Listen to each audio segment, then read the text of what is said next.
للمرة الثانية يستضيفنا المستثمر المغربي عبد الخالق رقيب في دار السلطان بجزيرة لاس بالماس، وهو ابن الصحراء المغربية، تحديدا بوابة الصحراء إقليميم. وهذه المرة الحديث كان مختلفا، حديث عن المواطنة، عن القرار الأممي الذي رسخ لمقترح الحكم الذاتي للصحراء المغربية تحت السيادة المغربية، وعن عيد الوحدة.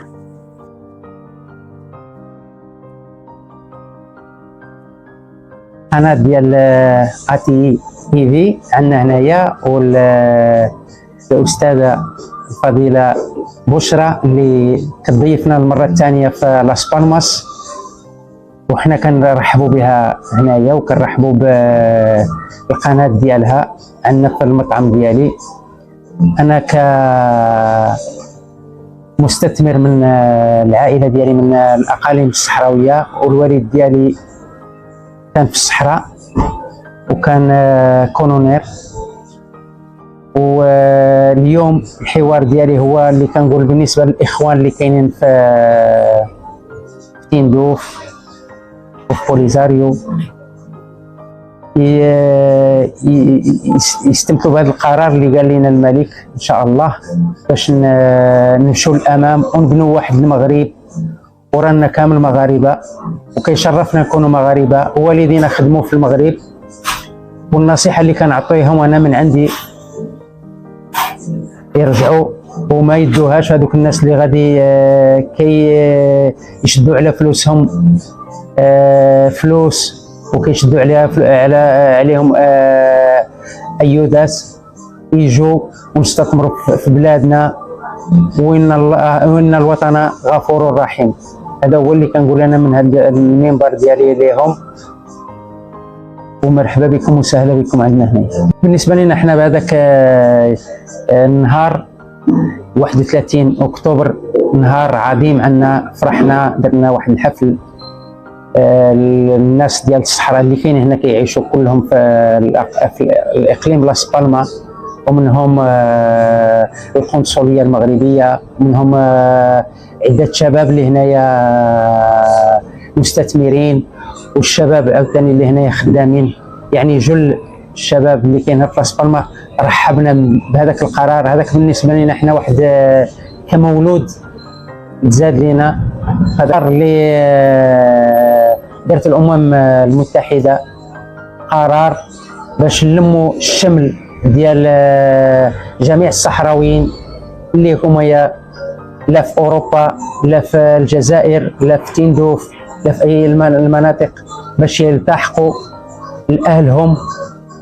راه المغرب راه فاتح لهم جميع الابواب، ومن الاحسن لهم يجوا لبلادهم، ما يبقاو مكرفسين وضايعين في بلدان ماشي ديالهم. والعبره يشوفوا بان المغرب الحمد لله راه ولا بالخيرات ديالو، الحمد لله ولا بالمشاريع. والناس الصحراويين اللي خدامين ثم تبارك الله عندهم امتيازات، اللي عندهم دراسات عليا كيشدوا مناصب كبرى في الصحراء وفي المغرب. وعلى مثال كاين بزاف ديال الصحراويين اللي شادين مناصب كبيره في المغرب، وهذوك هما اللي كيشرفونا.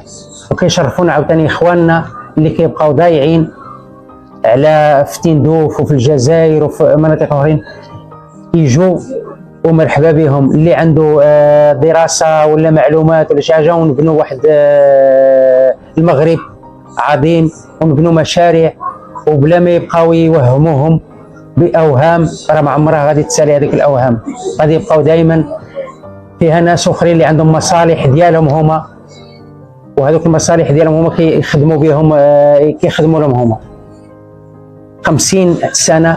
شوف السكن ديالهم اللي هما ساكنين فيه غير في تندوف، هذاك هو المثل البسيط. لو كانوا هذوك الناس كيبغوهم غادي يوفروا لهم السكن، غادي يوفروا لهم اي مطالب ديالهم. هذوك الناس غير دايرينهم كيطلبوا بهم ومكرفسين عليهم ثم وصف.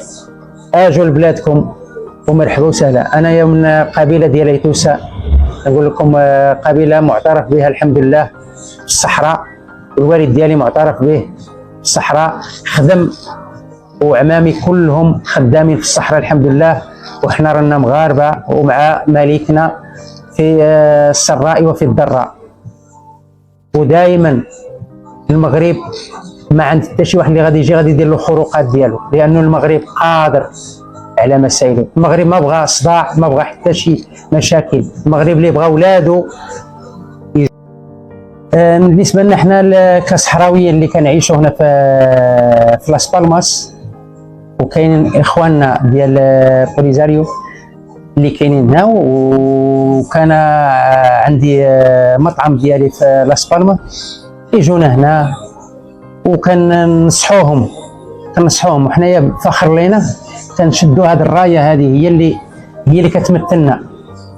ما احنا كنقولوا هذا الشيء كنقولوه من صميم القلب، لانه ما كنكذبوش، كنقولوا من صميم القلب. كنبغوه مولي نوصلوا حتى لوليداتنا، لانه راه كاين غير واحد المغرب بصحرائه، راه ما محيده هذاك المغرب بدون صحراء راه ما كاينش.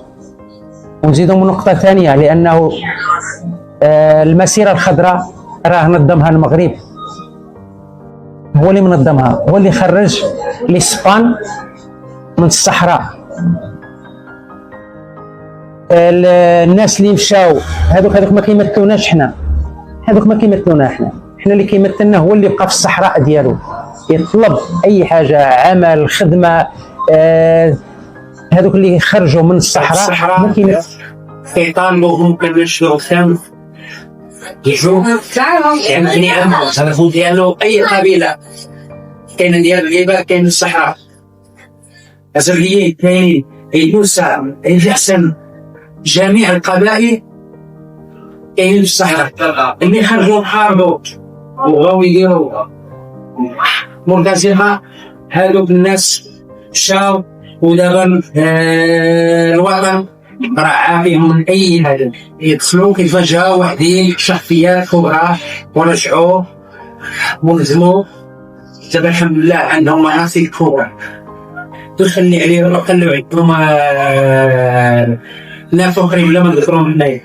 هذوك غير اصحاب الفتنه، ما بغيوش. لو كانوا الاخوه لو كانوا غادي يجوا يحاوروا لا الى جوار من السامعين خاصه. وحنا اللي بغينا ان شاء الله في اسرع وقت يثقل علينا واحد العام ديال 2026 يدخلنا نروحوا بهم ونديروا واحد العيله ان شاء الله، ونعيشوا ولادنا اللي جايين. انا ولادنا عاوتاني ولاد ولادنا يعيشوا بواحد المغرب في صحراء ان شاء الله، ونكون خوت الحمد لله، ونحيدوا علينا الفتنه هذه ديال القبائل وديال المغرب وديال المدن هذيك. والنفس ديالي هو هذا ما يبغى يسوق عندنا غير باش شكرا على الزياره.